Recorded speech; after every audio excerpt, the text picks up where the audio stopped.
the honor to welcome you to the first event that AHEAD is holding this year, really our first lecture ever, so thank you so much for being here with us. AHEAD is the Alliance for Higher Education and Democracy, and AHEAD is really dedicated to advancing the public purposes of higher education. We're a collective that's brought together a number of the people in this room, Matt Hartley, Diane Iden, Peter Eckel. We have our students who must be busy running around doing things to help this event. And so we have a variety of activities with AHEAD, so research-related activities, technical assistance, programming to develop leaders, as well as inviting people to come in and help to lead the conversation on important issues facing higher education. It's my pleasure to welcome our special guest today, Dr. Robert Rhoads. Rob is a professor at the University of California in Los Angeles and also the Y.C. Tang Chair Professor at Zhejiang University in China. Close, sorry, I'm working on my Chinese pronunciation. For those of you who don't know Rob, I just want to tell you a little bit about his very impressive background. He received his PhD in higher education from Penn State University, where he also received his master's degree in sociology. He has received numerous awards over the course of his career. For example, he received the Dissertation of the Year Award from the Association for the Study of Higher Education, the Outstanding Young Scholar Award, and the Senior Scholar Award from the American College Personnel Association. He has also been honored to serve as a Fulbright Scholar to China. He's also won awards for his outstanding publications from AERA as well as ASH, their international council. And that's not the book he's going to talk about today. Another fine contribution, his book on globalization, which I highly recommend to you as well. Rob's work is so impressive on multiple levels, so certainly you've produced so many important works over time, but you've also selected topics, I think, that are just so important to the field of higher education in many ways on the leading edge in terms of the issues that we as a field should be considering. One great example of this is your important work about China. Rob has spent a considerable amount of time learning about China, learning the language, spending time living there, and so has really an impressive understanding of the important issues that we should be thinking about. His research interests focus on globalization and university reform, the intersection of social movements in university life, and the democratic potential of universities and their key actors. Today he's going to speak on one of his new projects. So thank you, Rob. Thank you. It's a pleasure to have you. Thank you. Thanks, Laura, for the great introduction and for inviting me here. I feel like I've come home in many ways. Some of you know I'm from Western Pennsylvania and grew up in a little town called Grove City, Pennsylvania. Went to Slippery Rock University. Eventually went to Penn State. But my first academic paper was presented at the Penn Ethnography and Education Forum that Fred Erickson used to run. I guess a block or two away from here on Walnut, right? Yep. And that was my master's thesis in sociology, a ethnographic study of fraternity oppression of women that Sean Harper published, republished in one of his edited books on male masculinity. That was called Whales' Tails, Dog Piles, and Beer Goggles. And so I remember presenting that paper. Bill Tierney had organized that session, and the discussant was Ivana Lincoln. And so I'm presenting my first academic paper, and Ivana is pretty harsh at times, pretty hard. So I was pretty nervous that day. So that was 22 years ago. How time flies. Welcome back. And I remember Laura, when I first met her, she was a doctoral student at U of M, and I was a new faculty member at Michigan State, and our paths would cross from time to time. And so, anyways, thank you for having me here. It's a great honor. The title of my talk is basically the title of the book, China's Rising Research Universities, A New Era of Global Ambition. I like to keep my talks rather informal, kind of like when I'm teaching at UCLA with my undergraduates and having conversation as we go. So if you have any questions, feel free to interject throughout the talk. We don't have to get through all of my slides. The important thing is to have a great conversation and learn from one another. So my three co-authors are professors in Beijing. Xiaoyang Wang Xiaoyang is a professor at Tsinghua University. Shishao Wang is a professor at Peking University, also called Beijing University, or in China, Beida. And Yongsai Chang is a professor at Minzu University. And so they were key in developing this book and helping me gain access to sites, helping with some of the writing. Most of the writing is my own, but they also contributed in significant ways. So a little bit of background about me in terms of my interactions in China. I started to go to China around 2004, 2005. My first affiliation was with Guangdong University of Foreign Studies, one of three famous foreign studies universities in China. The other two are in Shanghai and Beijing. This one is in Guangzhou. It's known as Guangwai in Guangdong. I also taught at Renmin University in the summer of 2009, and that's when I started collecting data for this book with semi-structured interviews with faculty primarily, and mostly senior faculty, and I'll explain that why in a little while. My sabbatical in 2010 and 11 was spent at Minzu University. Minzu is the leading ethnic minority university in China, with about 70% of the undergraduates coming from ethnic minority backgrounds. It's a very unique and fascinating university.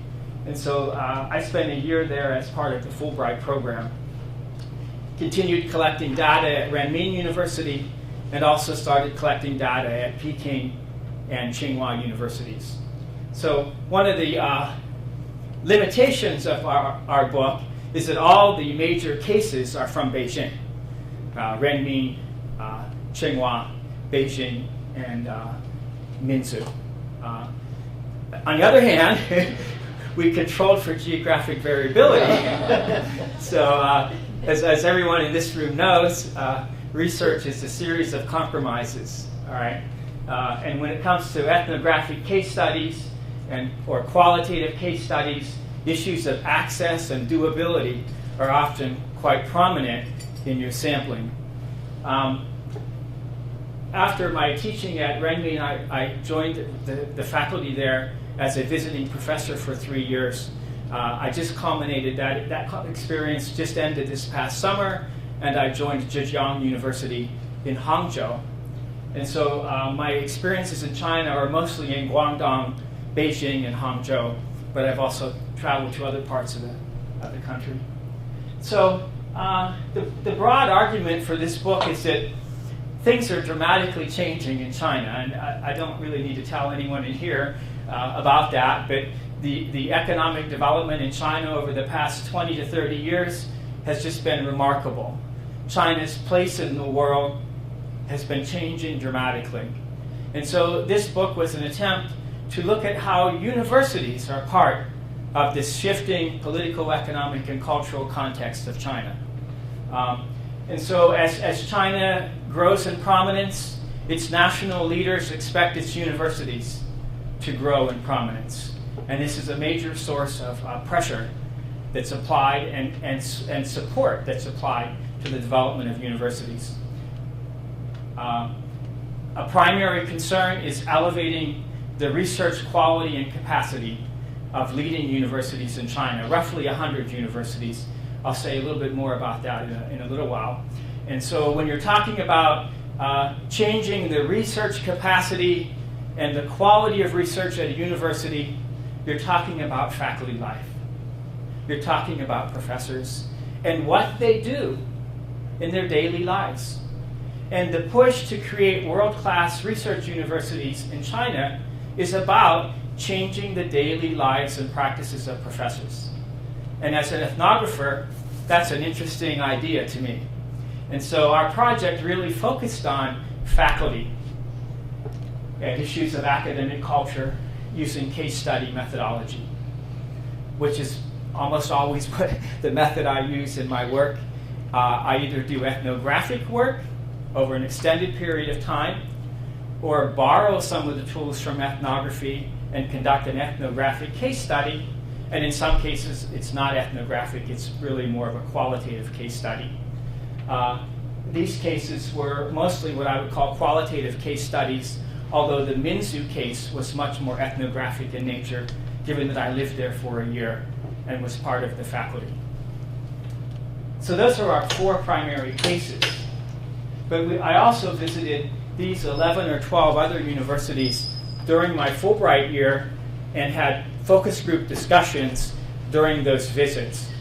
These universities are much more geographically dispersed than the 4 cases that are highlighted in the book. All right?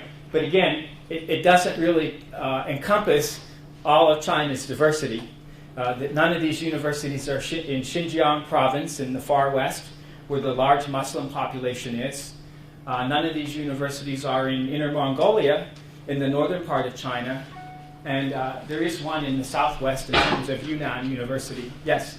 Can I ask a question? Sure. So I noticed from your previous slide, Yeah. it said that you focus primarily on full professors. Yes. And so I was wondering if you could talk a little bit about your rationale. Yes. Because it seems like in part the research university drive in China is going to depend on their ability to recruit sort of junior faculty members from Right. prestigious places, Right. including people that have been trained in other spots. Thank you so much for asking that question, because I missed that point. Usually when I lecture, I have my PowerPoint in front of me, so I can't cheat so easily right now, but that's actually was a point I wanted to stress. We purposely sampled full professors for a couple of reasons, 2 real reasons. One is our interest was in how are Chinese universities and how is academic culture and faculty life changing since projects R Yao Yao and Jiu Ba Wu, Project 211 and 985. I will explain more about those, but those are 2 national initiatives in China to elevate the quality of universities, particularly a group of 100 universities, okay? And so those were implemented in 1995 and 1998. So to analyze the effect of those quantitatively, we would do pre and post tests, longitudinal studies, etc. Well, that's not the kind of work I do. How would you do that ethnographically? Talk to people who have been here, been around since then, who can make observations and analysis, basically become your teachers. That almost requires you to target, in terms of your sample, higher ranking professors who have been around for a while. So that's one reason why we chose Zheng Jiaoshou. That means that's basically full professor in Chinese. They're the ones who chair dissertations. All right? So they've been there for 10, 15, 20 years, longer in some cases. The other reason, some of the questions in the study have sensitive elements to them, especially the study at Minzu. Minzu University focuses on ethnic diversity issues. Ethnic diversity is a very sensitive topic in China.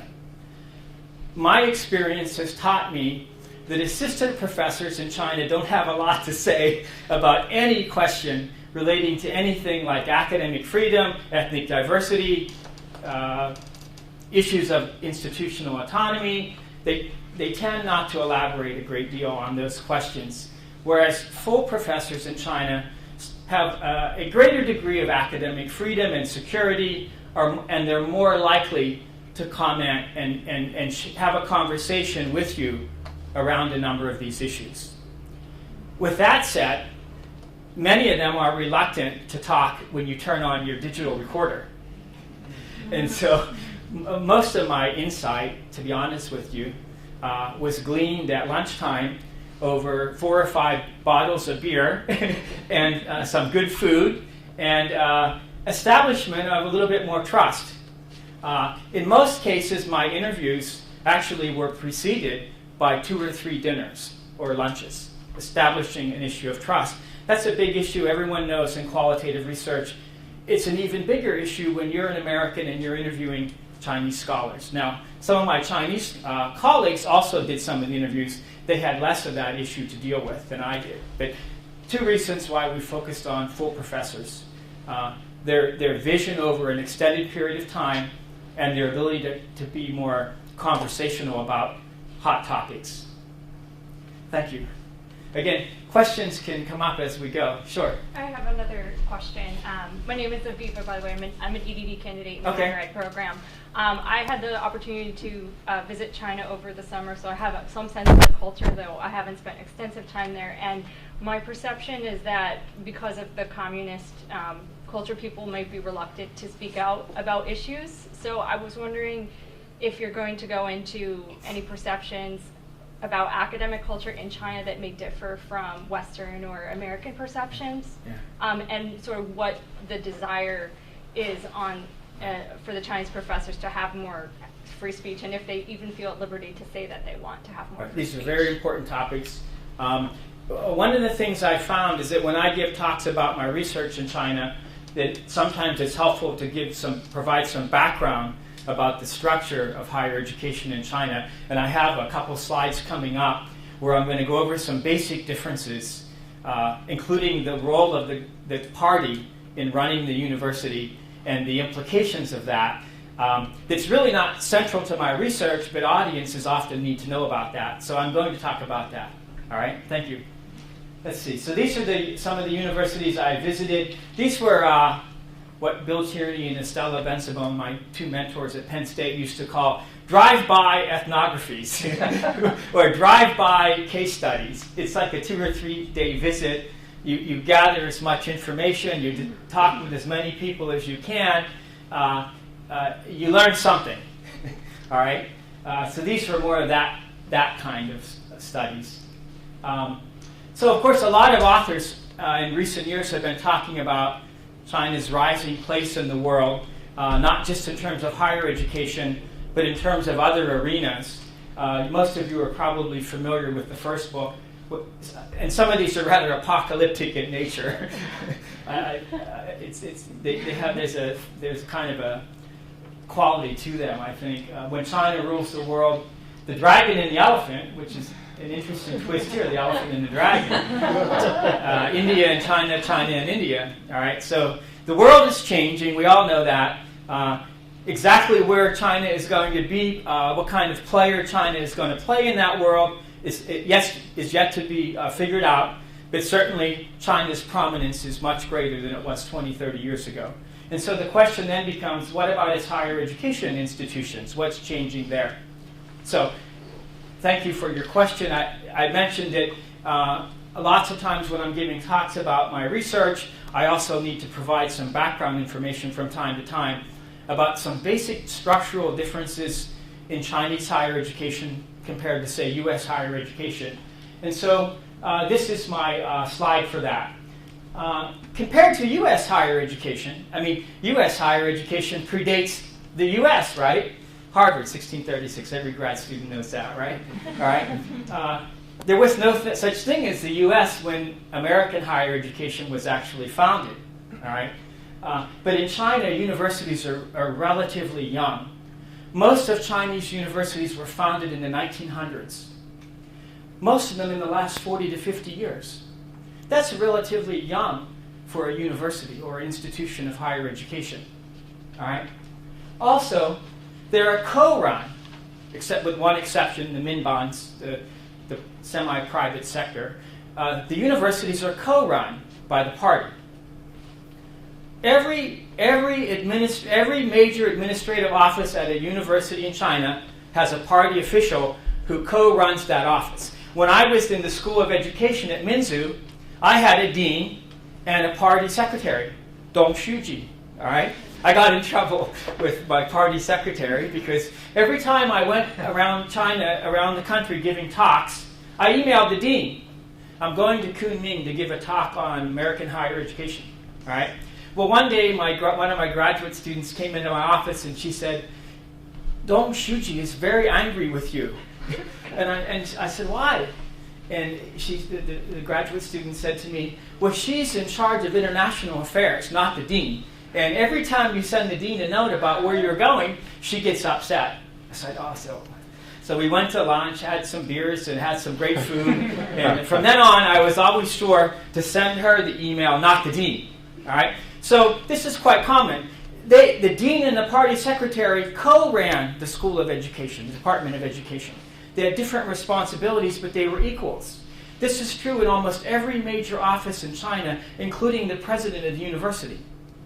So the party is actively involved in co-running the university.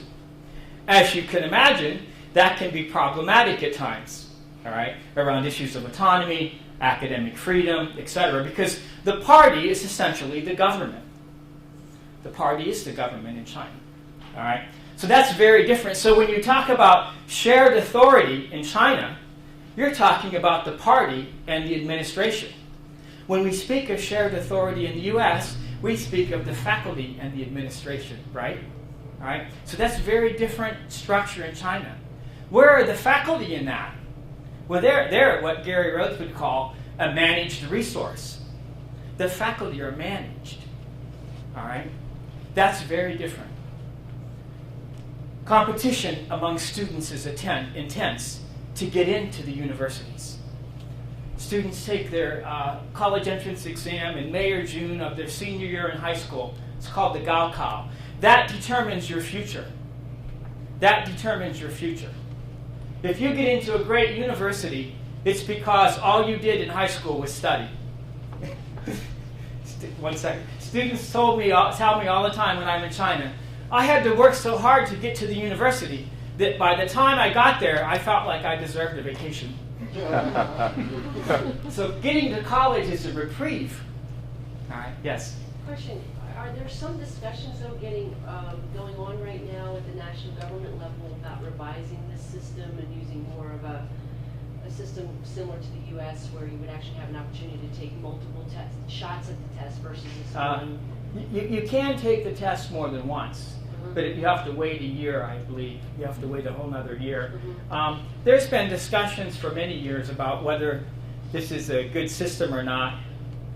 From the Chinese government's perspective, it's incredibly efficient. Think about it. You have millions and millions of students taking this exam in May or June. By August, they've all been accepted or admitted or rejected, have selected their top choice or second choice or third choice, and are off to school a couple months later. I mean, it's almost unimaginable. So from one perspective, it's very efficient. From another perspective, I mean, there's suicides, there's all kinds of psychological issues that go on. The whole town's closed down during Gaokao week. It's just, the pressure is incredible. And so there's been discussions for many years about how to revise it, how to improve it. But in China, there's this sense that there's just so many people, how else do we allocate resources? Except through processes like this. So yeah, there have been those discussions. And there are exceptions to, some students don't have to take the Gaokao if they're the science champion in their high school. They can pick whatever university they want to go to and they don't have to take the Gaokao. There's China practices preferential policies. We would call it affirmative action. Some ethnic minorities from low-income backgrounds get extra points on the Gaokao, or some of the universities will waive the minimum score needed if they're a certain ethnic minority from a certain economic background. So they do practice what they call preferential policies around the Gaokao, and the ethnic minority universities tend to admit many ethnic minority students with lower Gaokao scores. But this is very different from American SAT idea. The pressure is incredible.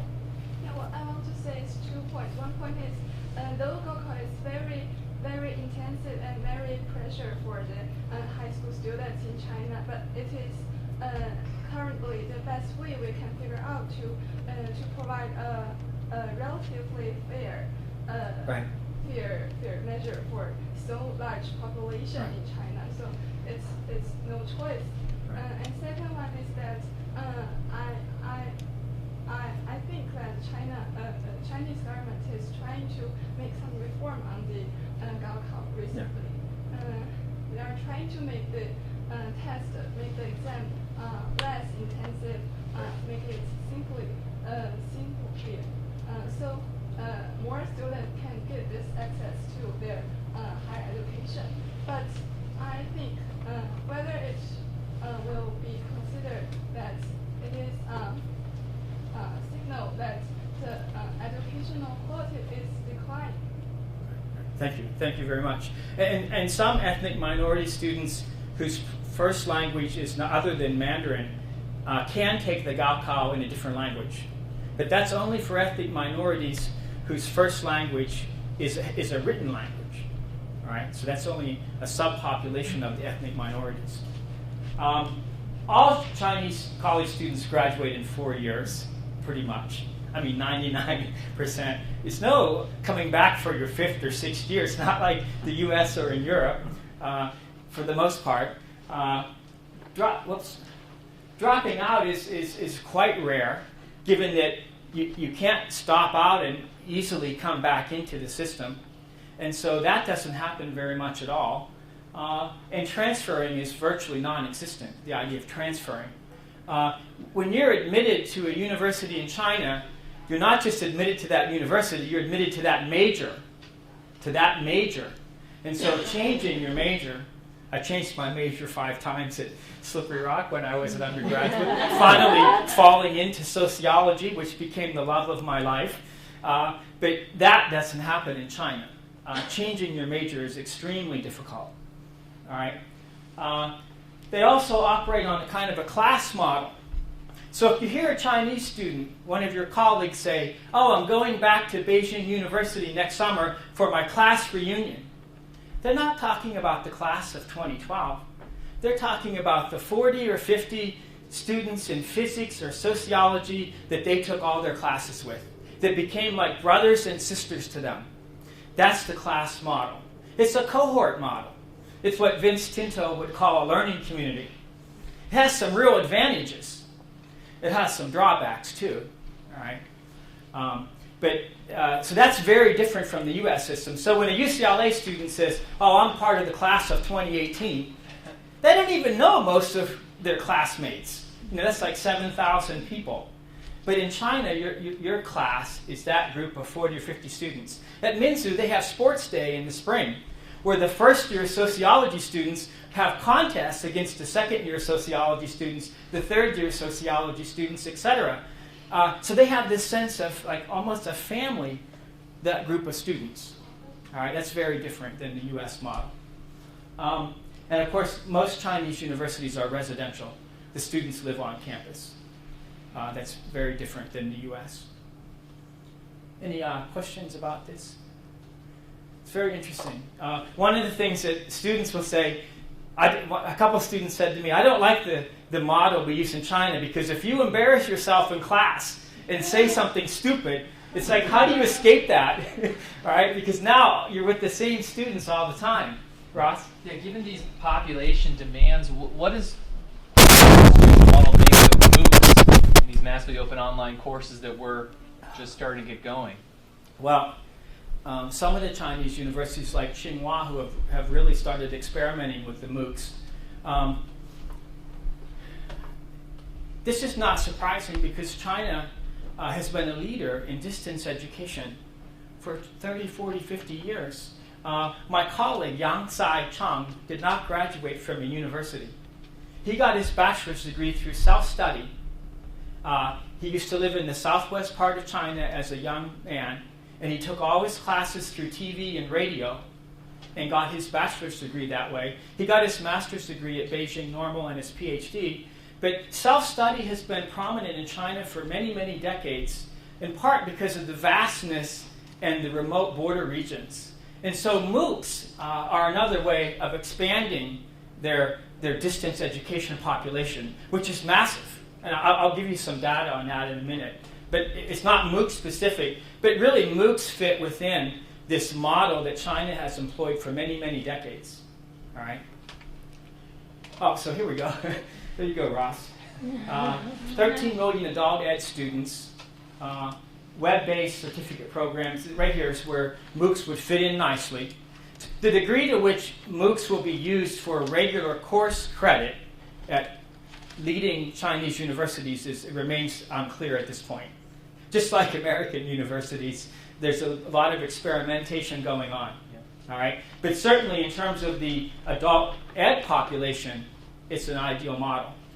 So China's higher education system in terms of size is somewhat similar to the US in terms of the number of institutions, over 2,300 regular colleges and universities, almost 800 only focused on graduate education, and then you have these adult ed institutions, 2-year technical, actually they're 3-year mostly.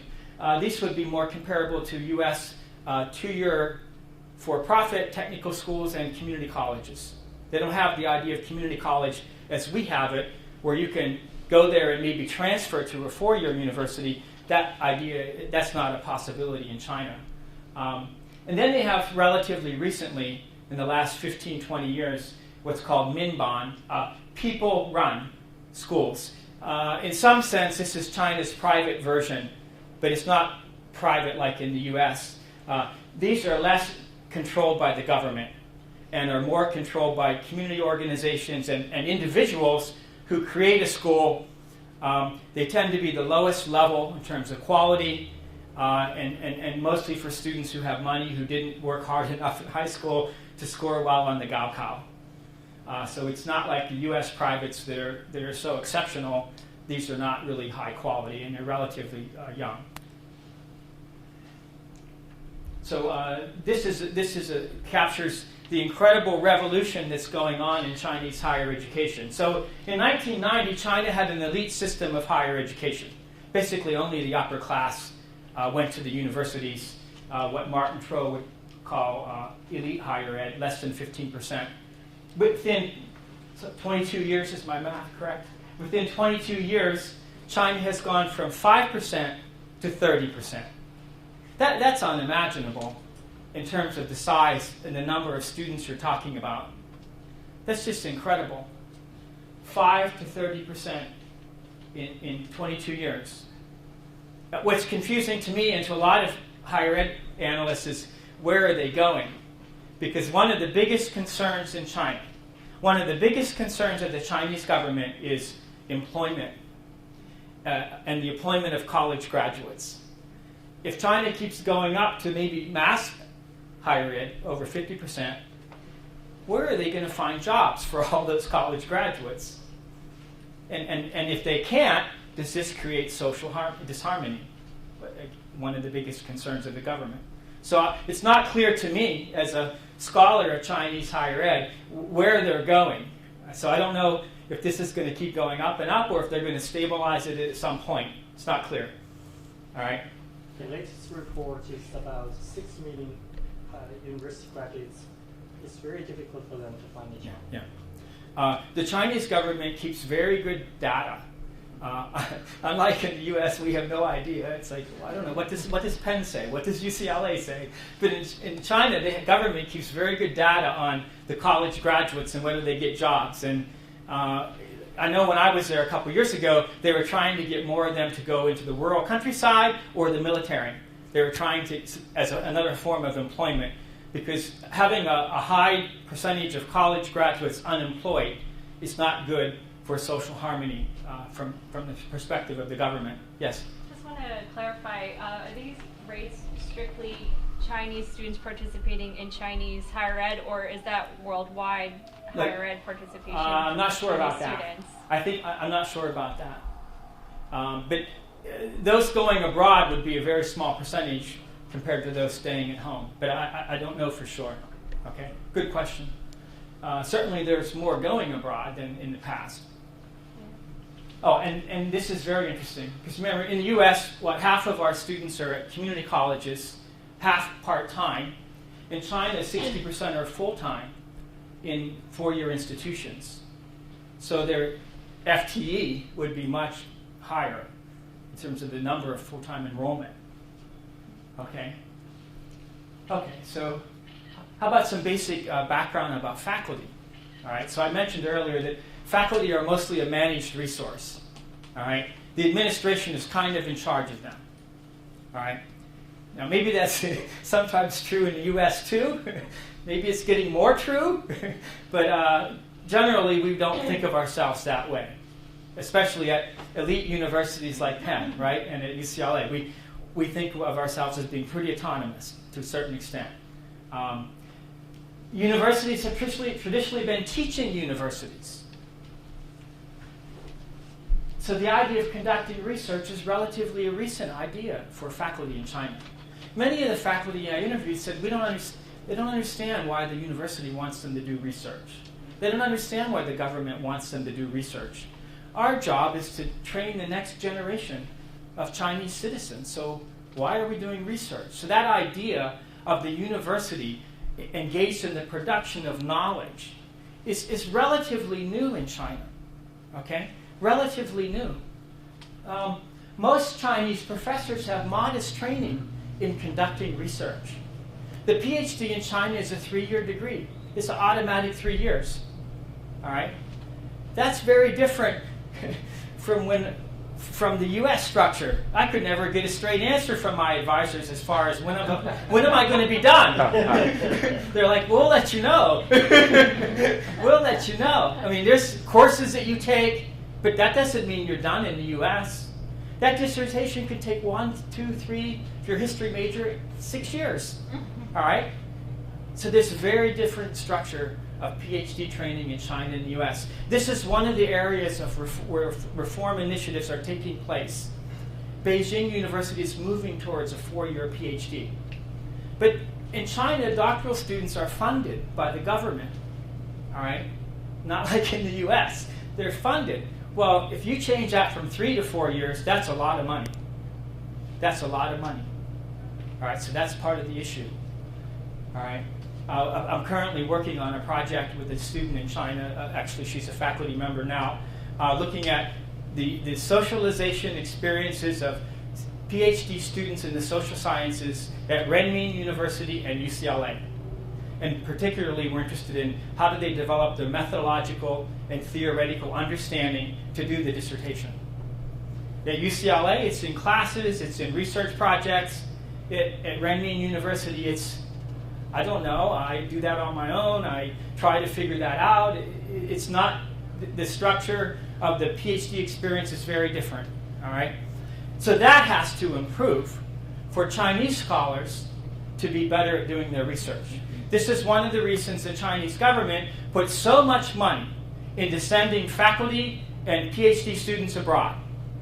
I get a request every other day from a Chinese scholar or a Chinese doctoral student wanting me to host them at UCLA for a 1-year visiting experience funded by the Chinese government. It's to gain greater research experience from students and faculty at Penn and the UCLAs in the US. So that's the issue. Because if you want, I had a lot of faculty tell me, so the university now wants me to do research, empirical research, in order to get my next promotion.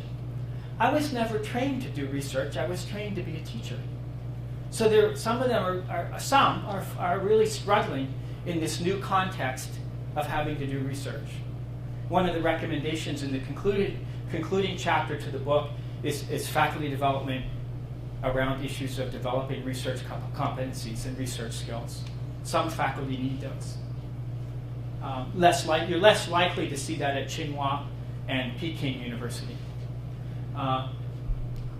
So the effort to reform universities and to emphasize research is really a top-down movement from the government, from the university administration. It's not a grassroots movement to let's start doing more research like the professors do in the US or in Germany or the UK.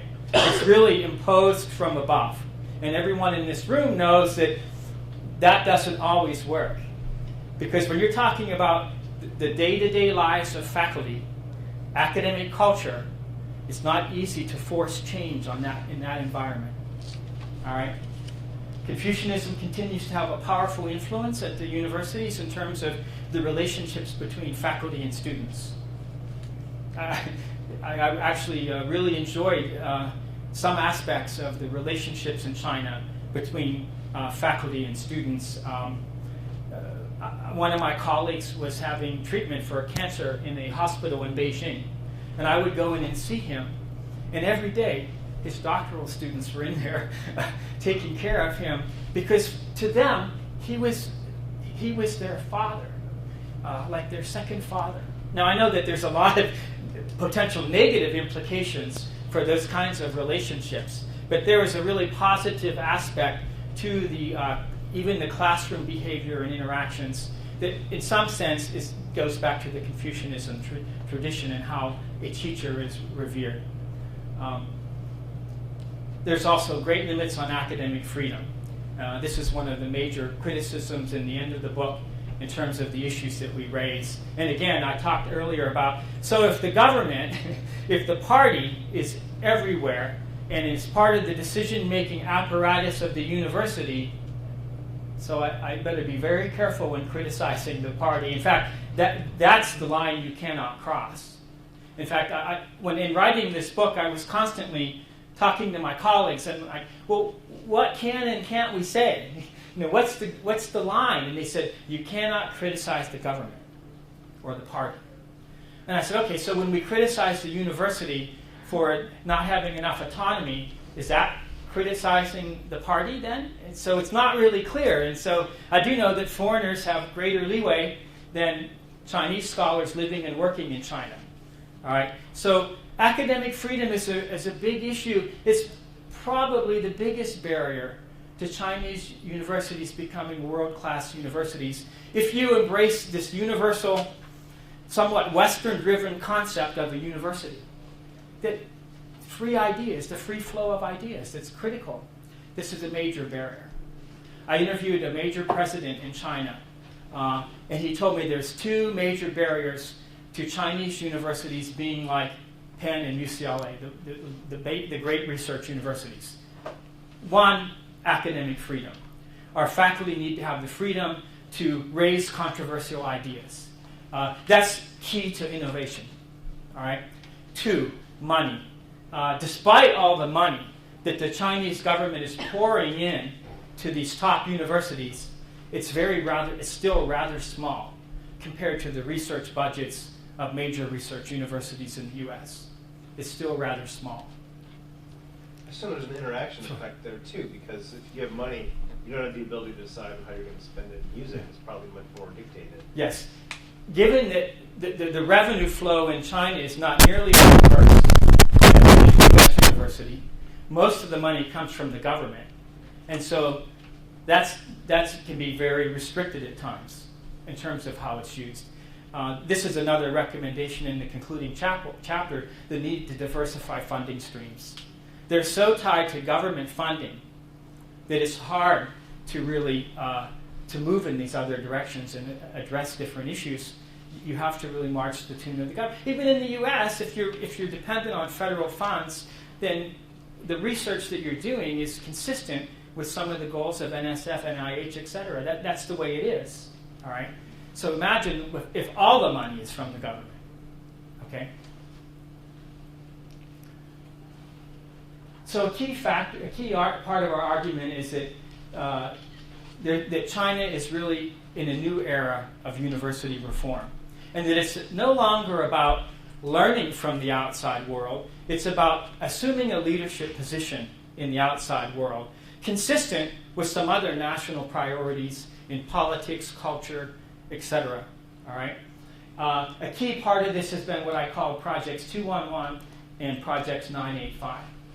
I mentioned those earlier. In China, they call it R Yao Yao. That's the number 211. Yeah. Sorry, I just want to get back to the faculty part. Okay. I wonder if you could talk a little bit about the pedagogy used by the faculty in Chinese university, because I feel like when you mentioned the focus is on teaching, and when you mentioned the research innovation, I feel like because for me, I did my undergraduate in China, and I feel like most of our classroom still dominated by the lecture. So I feel like the pedagogy used by the professor had some influence on the research innovation too. So can you talk a little bit about that? Well, the teaching tradition in China relates to a great extent to Confucianist tradition. And in Confucianism, the teacher is the master, and the pupil is the silent listener, all right? Because the pupil knows so little relative to the master that the tradition of over many years is that lectures dominate teaching in China. I never used PPT until I moved to China in 2010. Some of the people who know me know that I'm a little bit slow when it comes to technology. I just got a cell phone a few years ago. But when I got to China, I realized I have to use PPT because the students expect me to talk and talk and talk in this kind of one-directional, anti-Freirean way. All right? So this is part of the tradition in China. Did a slide about anti-Freirean? Yes. So this is what, honestly, you can walk by a classroom from time to time, and you can do this at UCLA too probably, and you can see students in the back of the room sleeping or playing on their iPads. And I know they're doing this at UCLA too because they're in my class. But this is what most of us would consider bad teaching. All right, sometimes it works, but it's not. It's less than ideal. I mean, I think of ideal classroom. I think of 10 to 15 graduate students and I sitting around a conference table, and I'm not even leading the discussion all the time.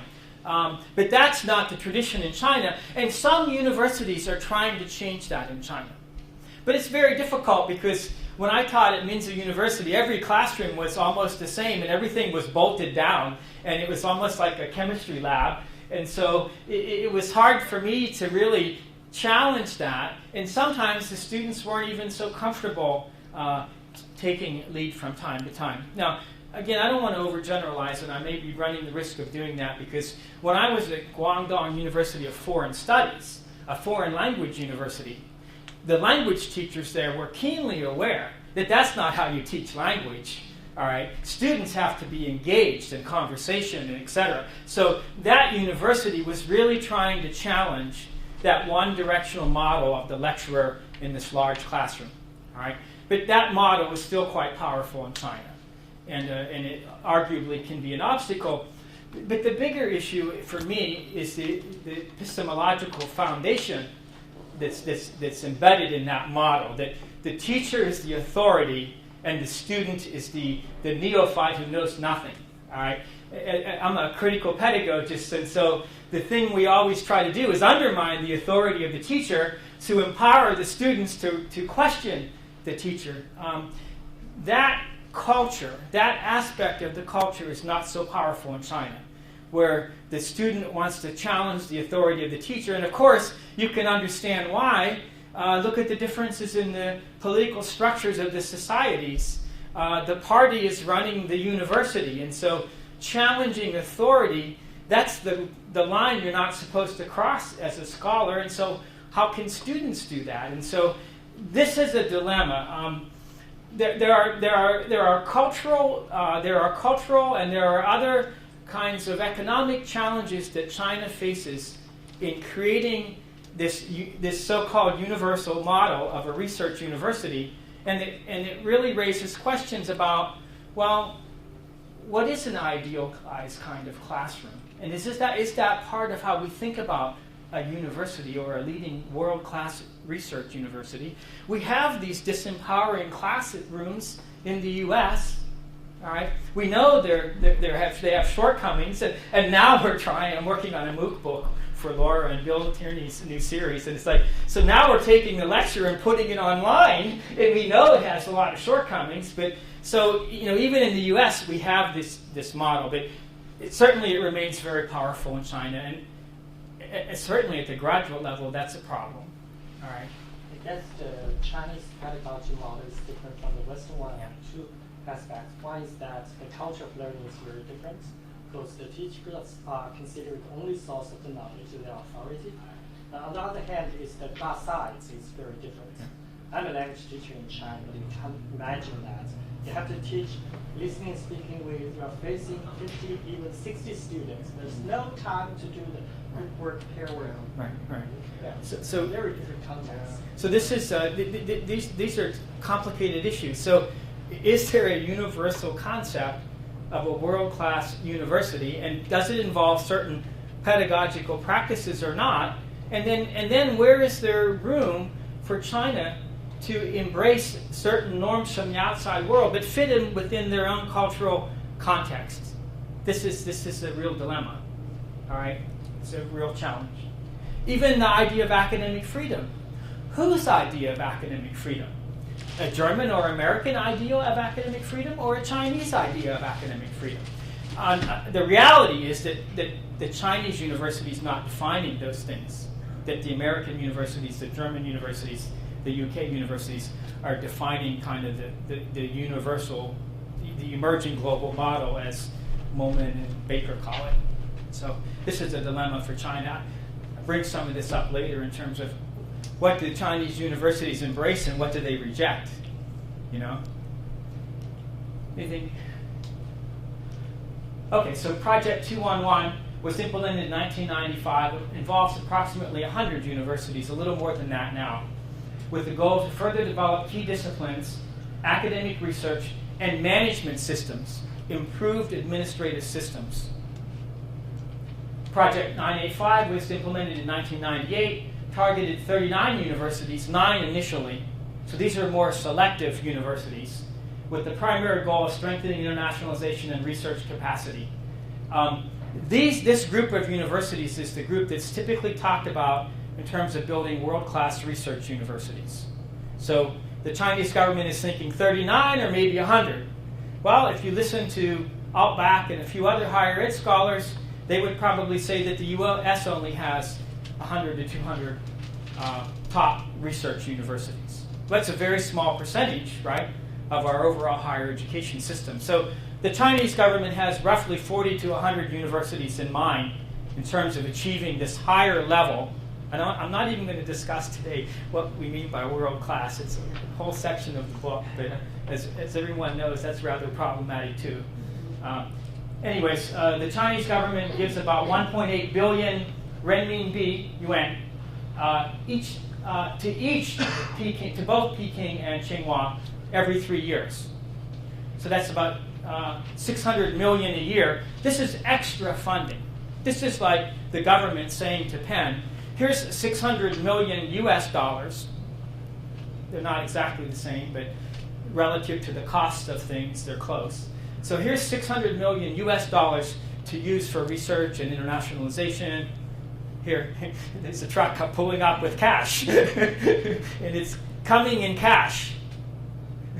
So that's a different problem. All right. So these are the two favored universities in China. If China has world-class universities now, these would be the two most likely candidates to be discussed in that manner. And in many measures, outcome measures, they are world-class in terms of research productivity, patents, and all kinds of other things. But again, if you go back to, well, what about academic freedom? Then we start talking about maybe, maybe not. So these are the original 9, kind of like China's Ivy League. This is where I'm working now. 2 of these universities were in our study, Peking University and Tsinghua. So am I doing okay for time? About 5 or 12. Okay. So these are the 4 cases. So the book's capturing a change in the higher education context in China at leading universities, and we focus on 4 cases in particular to tell a story. I mean, this is kind of what I do, all right? And so the story in the book is that Tsinghua is the classic case in China of how to build university-industrial ties. It's the model that everyone looks to. It's the MIT of China. When I lecture in China, I say, you know, in the U.S. we call MIT the Tsinghua of the U.S. But this is like MIT is to us in the U.S. It's also very loyalist. Xi Jinping, Hu Jintao, many Chinese leaders graduate from this university. Compared to Peking University, which is more of a liberal university, the graduates are less likely to work in government. In fact, there's a Chinese saying that the graduates of Tsinghua are more likely to be in the government, and the graduates of Peking are more likely to be in jail. It's an over-exaggeration. It's over-exaggeration. You don't tell that to the government, though, right? Right, no. That's a dean joke. Right, yeah, exactly. But some of the major reform movements in China have been led by students and faculty from Peking University, and most notably Tiananmen in 1989. But even before then, the famous May 4th movement in China in 1919 was led by many of the students at Beida, Peking University. Renmin, the thing about the thrust of the discussion about Peking in the chapter is the reform of the academic personnel system in the early 2000s. It's called the culture war in China. It was when the university and the government decided that the faculty system for hiring and promoting faculty needed to be reformed. And there was a major struggle that took place at Beida, Peking University. And the administration and government didn't get everything they wanted, but they got a lot that they wanted. And that changed the way faculty were recruited and hired and the way they were promoted. Basically, in the past, it was tied a great deal to what in China we call guangqi, social capital, networking, friendships. And so if you wanted a faculty job, that's how you did it. You wanted to be promoted, that's how you did it. That has been reformed to a great degree. So now there are more bureaucratic processes for conducting a search, recruiting a new faculty member, hiring a new faculty member, and promoting faculty. It's a fairly rigid process now for promotions in China. And it all kind of came from Beida. You know, most of you are probably familiar with the concept of institutional drift or institutional isomorphism. In the US, we always say, oh, everybody wants to be like Harvard. In China, everyone wants to be like Peking. And so when Peking reformed its faculty hiring and promotion, it spread throughout China in significant ways. So that's why this chapter is so critical. And those processes are key to building leading world-class universities. All right? Because our friends are not always the best people to hire, right? There's often better or higher quality or more experienced researchers out there. All right? At Renmin, that case focuses on internationalization and how are Chinese universities internationalizing. What does that mean? What does that look like? And then my favorite case, because I spent so much time there, was looking at Minzu University. And here I really raised a challenge. And one of the criticisms in the book is that Chinese government more or less allocates the service to ethnic minorities among 15 Minzu colleges and universities. Minzu means national ethnic group. So in China, there are 15 Minzu colleges and universities. The main one is in Beijing. Those universities enroll a high number of ethnic minority students. Think of those as kind of being like historical black colleges and universities in the US and Hispanic serving institutions. But in China, that's kind of seen like, well, that's their job. Peking University doesn't have to do it. Can you imagine, think about it, Penn or UCLA saying, oh, we don't have to worry about minority issues in the US because we have HBCUs and HSIs. So one of the things we push on in the conclusion is that the issues of ethnic diversity and access cannot be compartmentalized within the Minzu college and university system. Now, it's not that the leading universities don't enroll ethnic minority students. It's just that it's not defined as central to their mission as it is at many leading universities in the US. That's an issue we raise. So this case actually looks at the struggle that Minzu University continues to face in maintaining what we would call a public good mission that doesn't generate much revenue against this pressure to become a leading research university and connecting your research and academic programs to marketization. That's the pressure that's discussed in that chapter. It's the same pressure HBCUs are facing today. How do they continue to serve this public good mission that at times doesn't generate marketizable revenue? It's the debate we're all dealing with. What's the role of public funding for public good issues versus this increasing competition around commercialization, marketization? It's going on at this university even. The good thing is the government continues to fund this university at a very high level to support its ethnic minority mission, but it's becoming increasingly challenged. That's debated more and more. So then my remaining slides talk about each of these four cases. So I'll briefly go through some of these things. So Tsinghua School was founded in 1911. This is interesting, has very interesting history. So there was the Boxer Rebellion in China. The Chinese government had to pay restitution to some Western countries. Apparently they overpaid the U.S. The U.S. gave the money back to China in the form of creating Tsinghua School. The school was created to prepare Beijing high school students to study abroad in the U.S. So it had a very American curriculum, a very Western curriculum.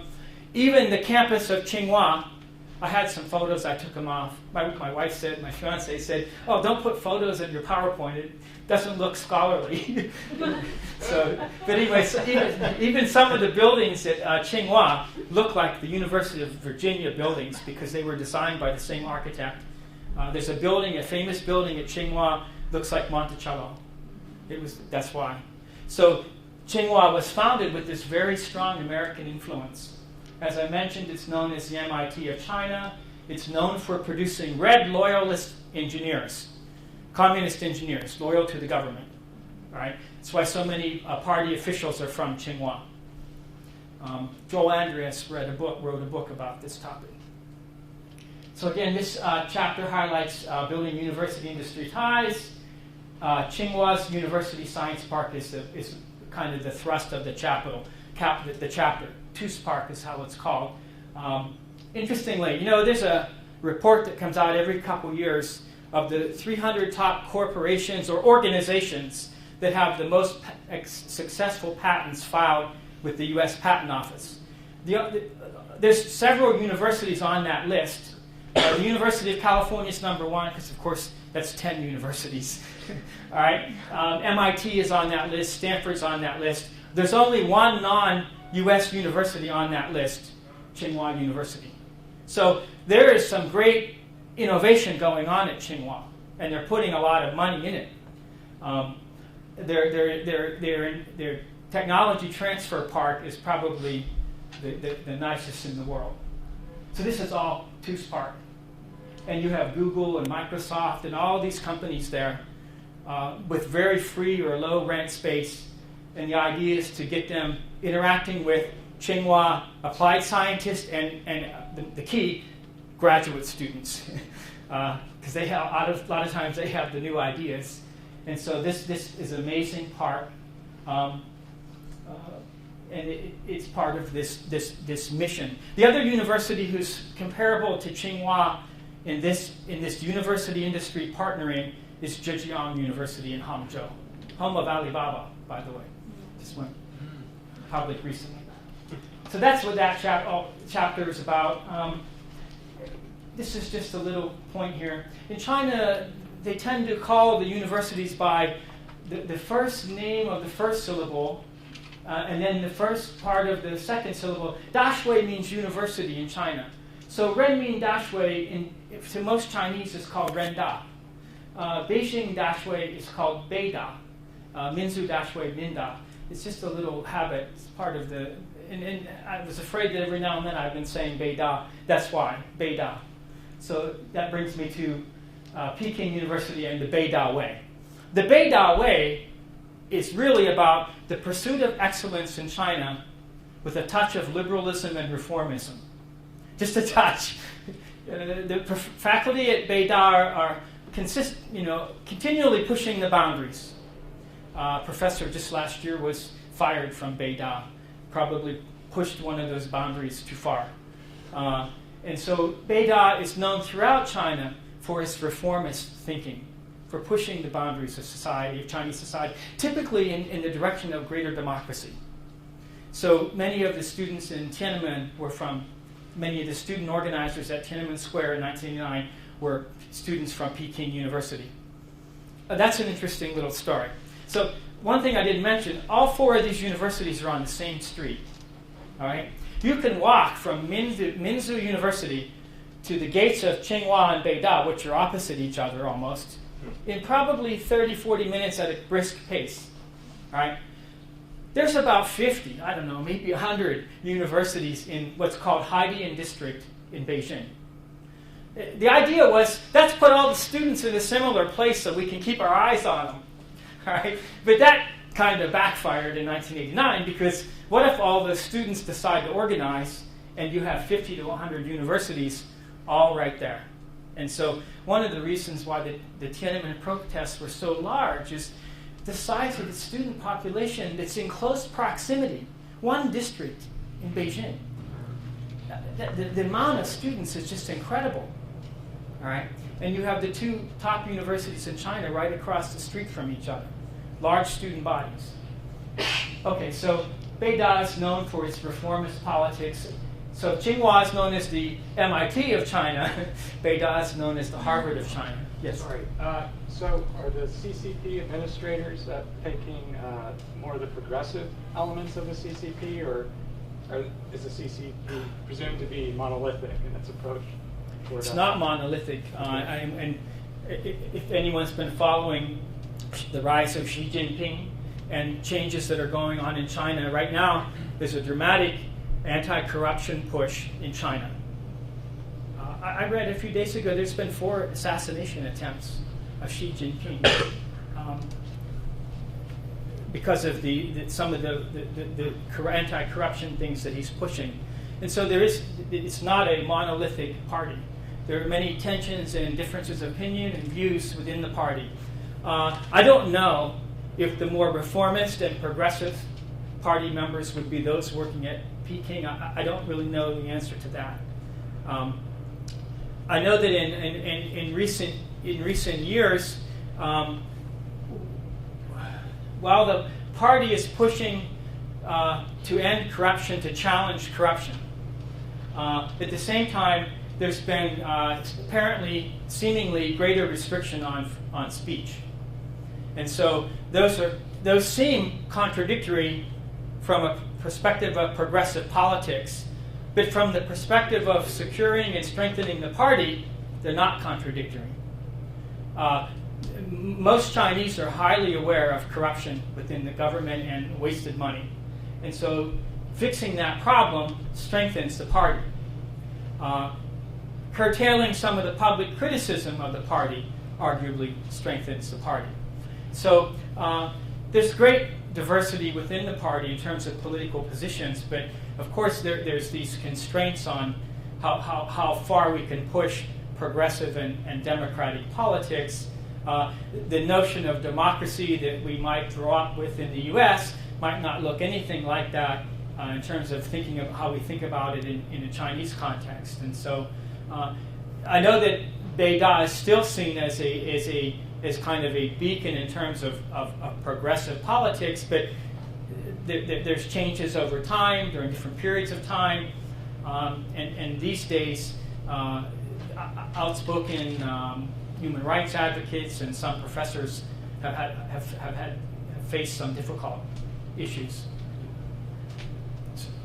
I was just going to say that I think part of the way of interpreting the role of the party needs to kind of take into account that I think many people sort of become party members because that's part of what you do to be successful, and so it's not necessarily the case that that's kind of a dominant identity in somebody's mind. It's part of status attainment. Absolutely. And so I think that many of my students at Minzu joined the party, and they did it for one reason. They said, "Oh, it will increase my job opportunities when I graduate."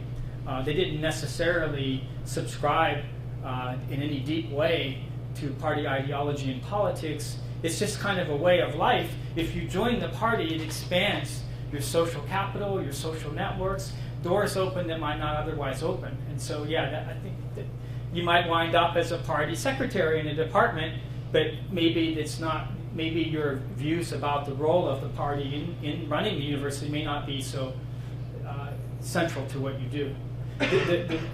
The party official I worked with in my department was a very serious scholar. She wasn't a bureaucrat. She did her own research and was a serious scholar. And so I think there is great variability. Good question, though. Okay, so the Beida struggle was known as the Culture War. It was about trying to reform the personnel policies and limit to some extent the role of Guangxi connections. And the faculty said that they were accused of living a life with what they call Tio Fan Wan, having an iron rice bowl. if you have an iron rice bowl in China, like some government officials are accused of having an iron rice bowl, that means you have a steady flow of food and cushy life, a nice life. And so the faculty in the early 2000s were accused by the administration and the government of leading a nice life, all right, and with little competition, little pressure, and the government wanted to change that.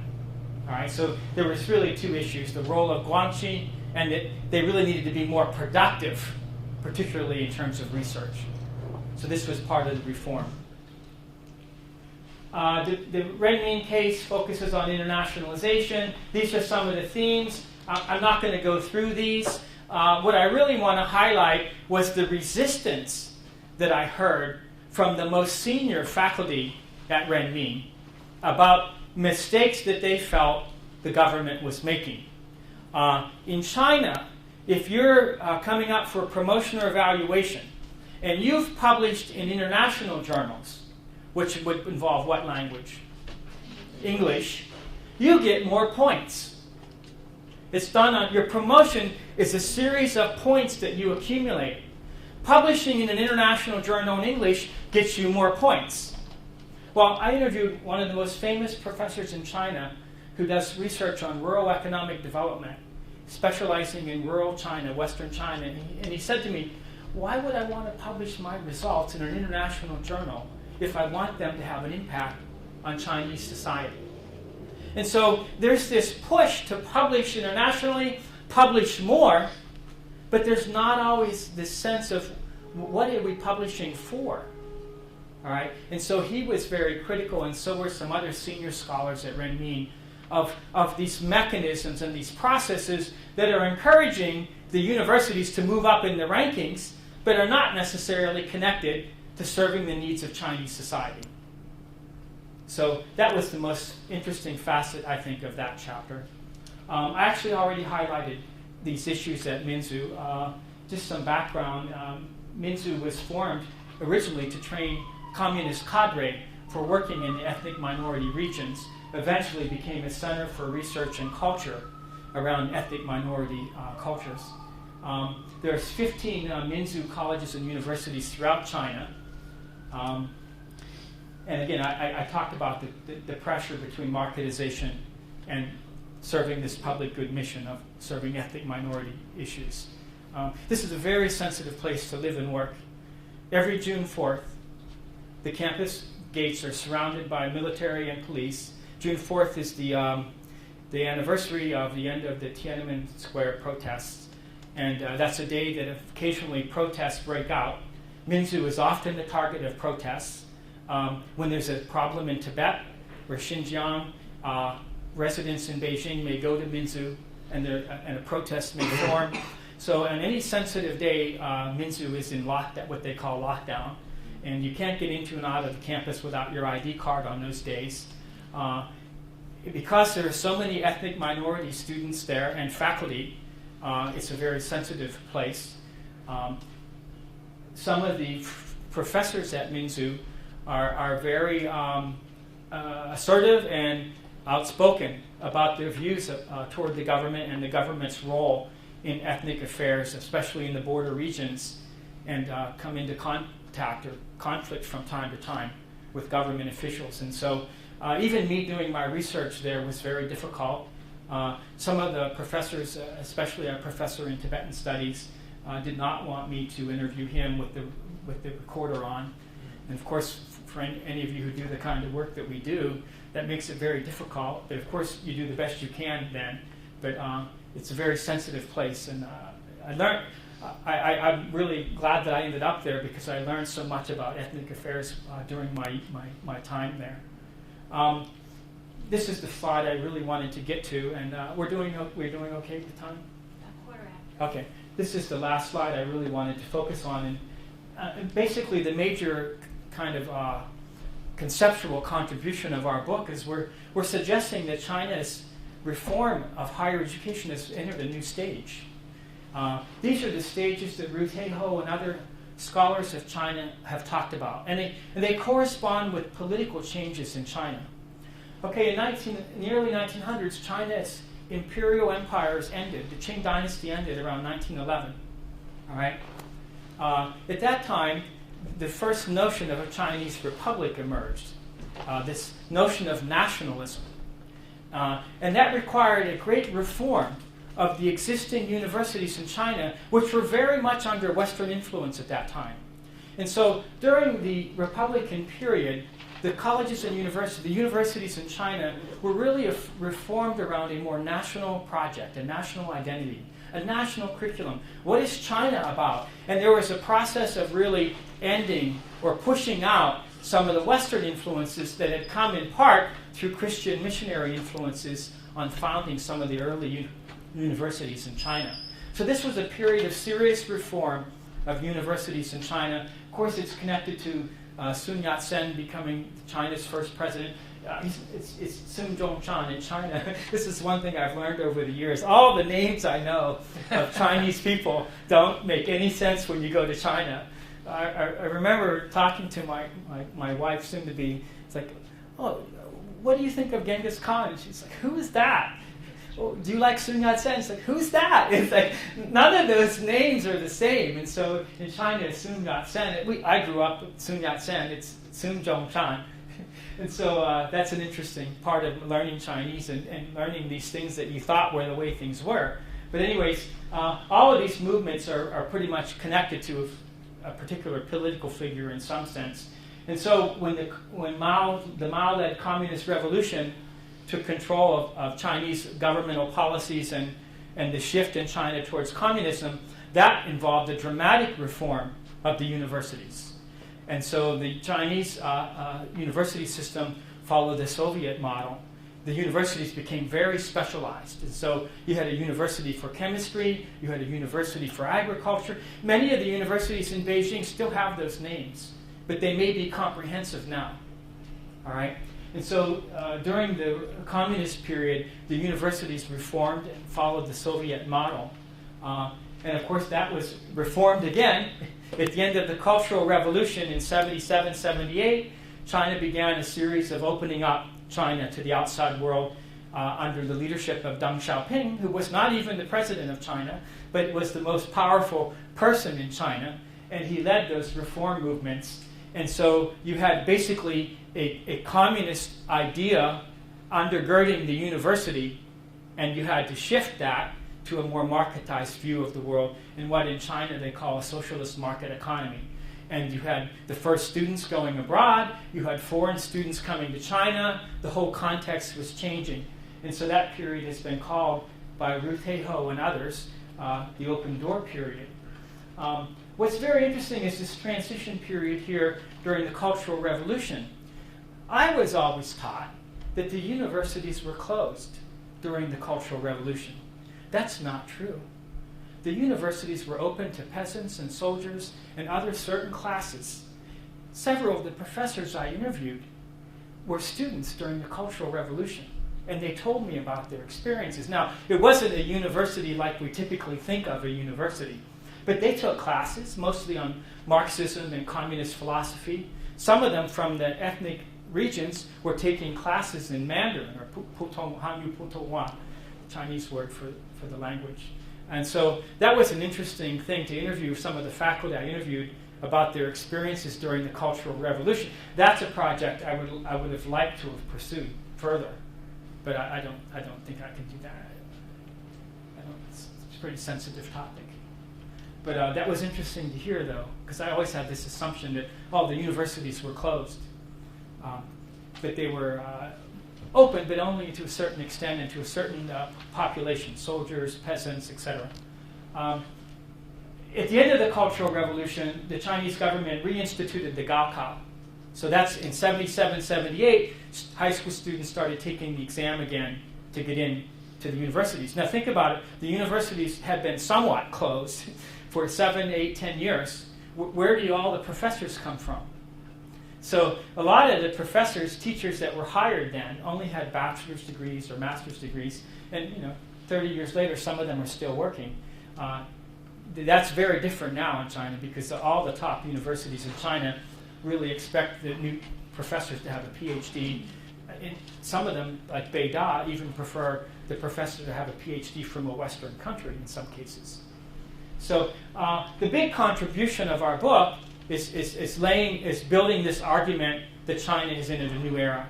It's no longer about simply learning from the outside world. It's about being a leader in the field of higher education and in the development of research universities. It's not there yet, arguably, but that's where it's seeking to go. Thank you.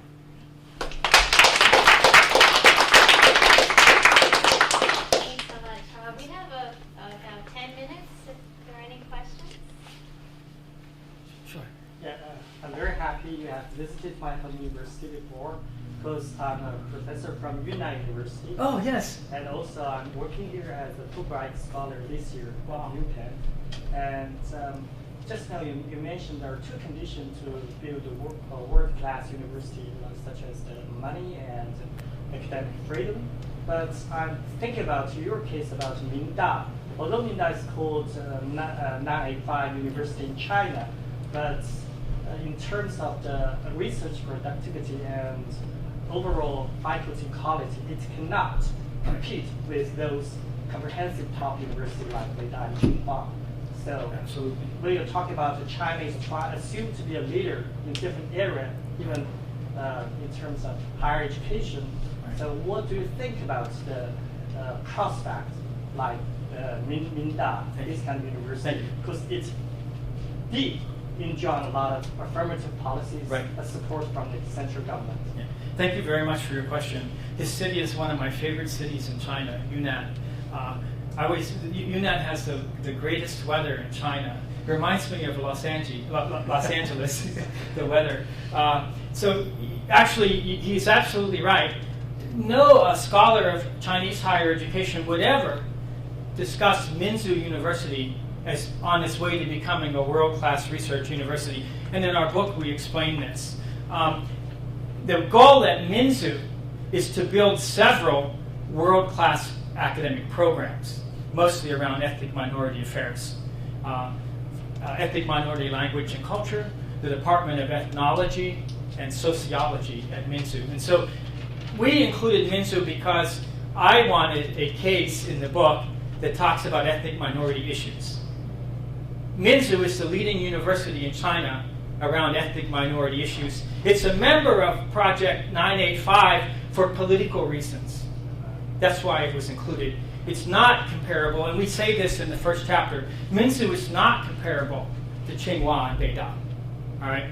However, they do have world-class scholars there doing research in ethnology and ethnic minority affairs. In fact, the most famous sociologist in China, Fei Xiaotang, was a professor at one time at Minzu before going to Beida, and was one of the leaders in doing the field. In the 1950s, Mao funded this huge movement and collection of ethnologists and sociologists to study ethnic populations in China and to determine which groups deserved classification as an ethnic minority.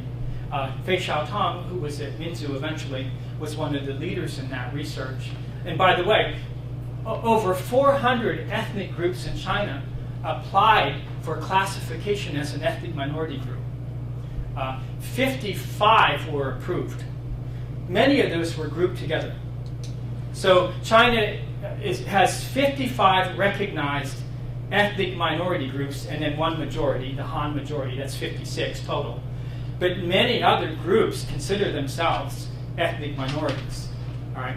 But anyways, you're right. Minzu is not really pushing to become a world-class university. It's pushing to have world-class departments. The issue about the money and the academic freedom, that was actually what one of the presidents said to me that was the biggest barrier to Chinese universities becoming world-class, was the money and academic freedom. But I think there's fundamental cultural issues that have to be, this is what I do. I tend to favor an organizational culture approach to how we think about change. And we all know that top-down change has its problems. Like if I'm working in the factory My family grew up working in factories, and the president of the company says, we got to do this on the assembly line. There's a lot of ways to subvert those kinds of top-down commandments. I have a theory that some of the plagiarism that we're seeing in China among faculty, one of the leading journals, there was a study, 30% of the articles containing different forms of plagiarism. I don't want to discuss how that plagiarism is defined differently in China than the US, but if you're a faculty member not really convinced or buying into the research thing, but yet all your promotions are going to be tied to your publications, that's a problem unless that culture grows from among the faculty, that there's a value placed on that. And so one of the problems we see in China is that the publications have increased dramatically, but many of them are not empirically based publications. Now, I'm not going to suggest that only empirically based articles are worthwhile, but what we see is a proliferation of kind of these essay-type argumentation, and I published many of those, but that's not necessarily the kind of research that is often highly valued in the research university environment. And so some of that, I think, is a kind of a form of resistance that the faculty are offering because this movement is not coming from them. That's a big challenge. That's the biggest challenge, in my opinion, is how do we change academic culture from the ground up and embrace this idea of the university as needing to be engaged in the production of knowledge. Thanks, Dr. Rhoads, for your talk. My name is Charles Davis, and I'm now working with Sean and co-directing his center over there, but currently a student of Gary Rhoads and finishing up. So myself and a couple of other younger scholars that are finishing now are doing ethnographic work and are in higher education. And as someone who's done that before, I'm wondering if you can answer two questions. One, why is it not so much widely done by scholars in our particular field? And then two, what methodological importance do you feel it has for higher education and evaluating issues? I think I can think of two reasons jump into my head as to why it's not more popular. One is that it's so time consuming, and the other reason is it's not as easily presented to funding agencies when seeking funded research opportunities.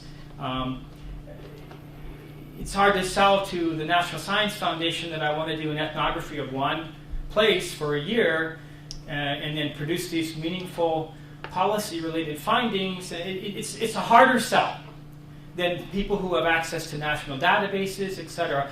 I've been dealing with this all my life, but it can be done. And in fact, Bill Tierney, our friend, is probably the master of most of his research is not ethnographic, but it has ethnographic qualities, more qualitative case studies. I think for those who lean towards ethnographic type thinking about the world, the way to potentially make it work is through case studies and collaboration. What was the other part of the question? Just the importance of using ethnographic methods to investigate higher education issues. Well, I went to grad school because I was good at statistics and doing quantitative work, but my heart was in telling stories. Because I think at the fundamental level of understanding, it's through narrative that we rely upon. And I think that's critical. And I encourage you to continue to pursue this kind of narrative approach to how we understand things. I think we obviously need both, and we need mixed methods. But my biggest fear is that, and I talk to my graduate students all the time, I tell them, I don't think you'll be able to have an academic career like I had. I have not been a big revenue-generating faculty member. But I'm not sure that they'll be able to do that because so much emphasis is placed today on getting money. It's become an end in itself. It's getting money. The old days, you had a research idea, and if you needed money, then you got money for it. Now it's like, oh no, you need to get money. So it's kind of different. But I think you can do it ethnographically, and I encourage you to pursue that track. And any chance you get to talk to Bill Tierney, I would suggest you do. But I think it's going to take collaboration and applying some ethnographic ideals and constructs to more case study kinds of approaches.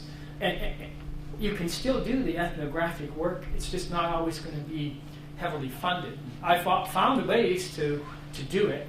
Take a Fulbright, there you have a whole year to collect data. And so, anyways, we can talk some other times. I hope so too.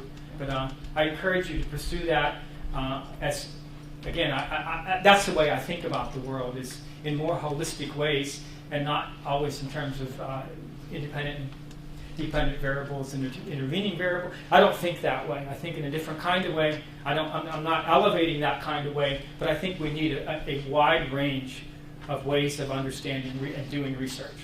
Thanks.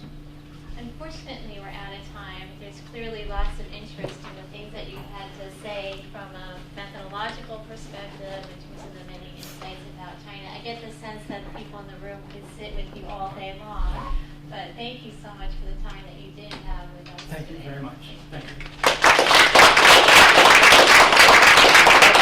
I would like to present this book to Laura. She's been a big supporter of mine throughout my career, and so I want to present her with a copy of this book. And I signed it for you, and I just want to thank you for all you've done for me. Thank you so All right, much. thanks. Really.